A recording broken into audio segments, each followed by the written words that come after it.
Me today.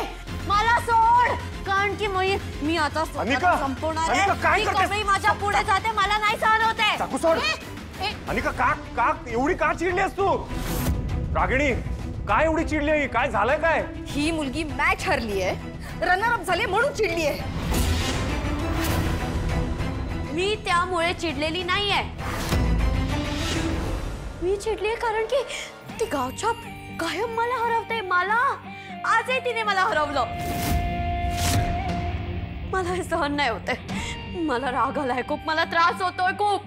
त्यामुळे मी स्वतःला संपवून राहील. द्या मला. अनिका, अगं खेळ आहे हा. खेळात हरणं जिंकणं आलंच. हरलीस म्हणून एवढं टोकाचं काहीतरी करायचं का? आई हेच समजायला हवं ना तिला. अगं एक मॅच हारलीस तर काही आयुष्य बदलत नाही त्याने. पुढची मॅच जिंकशील ना. Stop it, stop it. तू आजी कायम तिला जास्त प्रेम करते, कायम तिला जास्त सपोर्ट करते का? मला तर असं वाटतं की मी सख्खी नाहीच आहे. मी बाहेरची आणि ती तुझ्या घरची आहे. आज सुद्धा तू तिला सख्ख असल्यासारखं सपोर्ट करत होती. ती जिंकल्यावर खूप आनंद होत होता तुला, मी हारल्यावरही आनंद होत होता का? मी नाहीये का तुझी? मी सख्खी नात्यानं, मग ती काय एवढी तुला आपलीशी वाटते? मला ना या सगळ्याचा खूप त्रास होतो, खूप. आणि मला माहितीये इथून पुढे पण तुम्ही लोक हेच करणार आहे. तिलाच जास्त सपोर्ट करणार आहे, तिलाच जास्त प्रेम करणार आहे. आणि हे सगळं मला बघायचंच नाहीये, म्हणून मी जगणारच नाहीये. I am ending my life. Anika, Rajan, मूर्ख आहेस का तू? एक मॅच हारलीस म्हणून एवढा राग डोक्यात घालून घेणं चांगलं नाही. अगं आयुष्यात एवढी मोठी मोठी संकट येतील तेव्हा काय करशील तू? काय तुझ्या पायाखाली गाडी आहे आणि तुला हवे तेवढे पैसे देतो ना मी, म्हणून माज आलाय तुला, माज. काय करू आई सांग ना अजून हिच्यासाठी. तू जरा शांत हो. अनिका, अनिका इकडे बघ. अगदी खरं खरं मनापासून सांग, आम्ही तुझे कधी लाड नाही का ग केले? बाळा त्या कमळीशी एवढं वाईट काय तुझं? अगं ती गरीब बिचारी पोर गावातून इथे शिकायला आली आहे.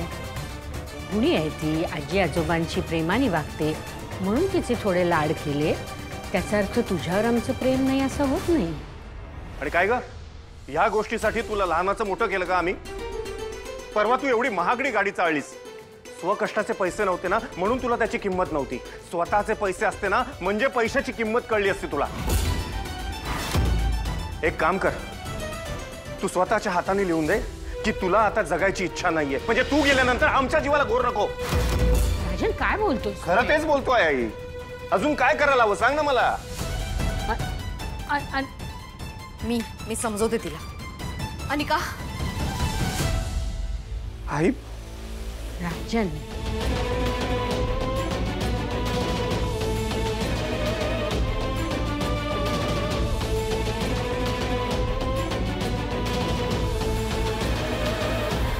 बाळा नको रे एवढा त्रास करून घेऊस. आई मी बाप म्हणून कुठे चुकलो का ग? अनिकावर संस्कार करण्यात कुठे कमी पडलो का ग? अगं एक मुलगी गेली म्हणून दुसऱ्या मुलीच्या सगळं हातातोंडाशी आणून दिली, पण ती कधी हाताबाहेर गेली कळलंच नाही ग.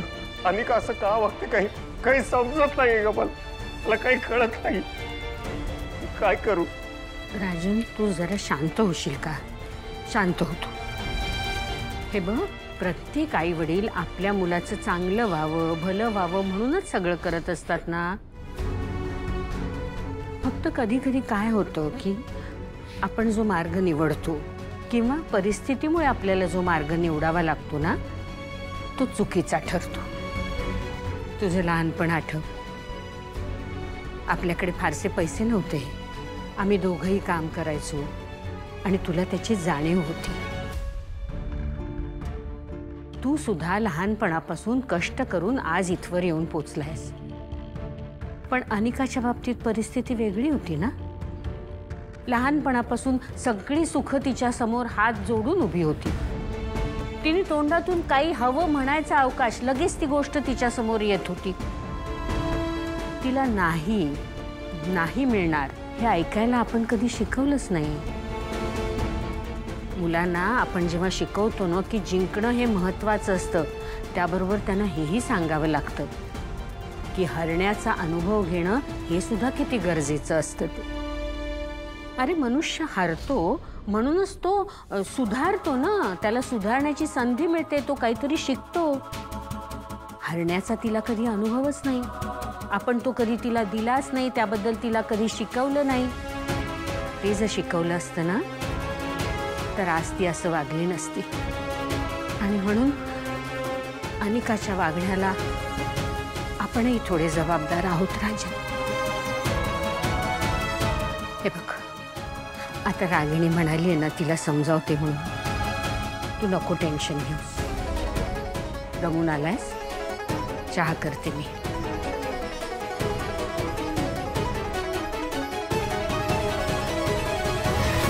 कमळे, प्रॅक्टिकल 8:30ला आहे ना वो, मग आपण एवढं लवकर कशाला निघालो?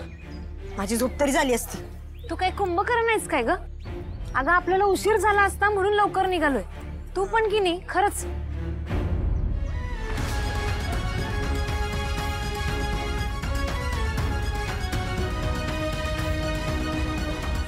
बंड्या, बंड्या दार उघड. बंड्या, बंड्या, हे बंड्या दार उघड.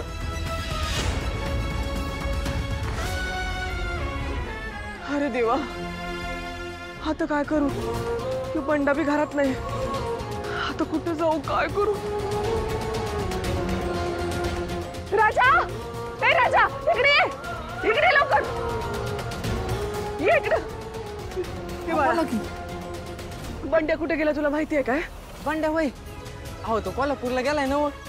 अरे देवा, कोल्हापूर. कधी येणार काय बोलला का? 2 दिवस तर काही येत नाही म्हणला होता.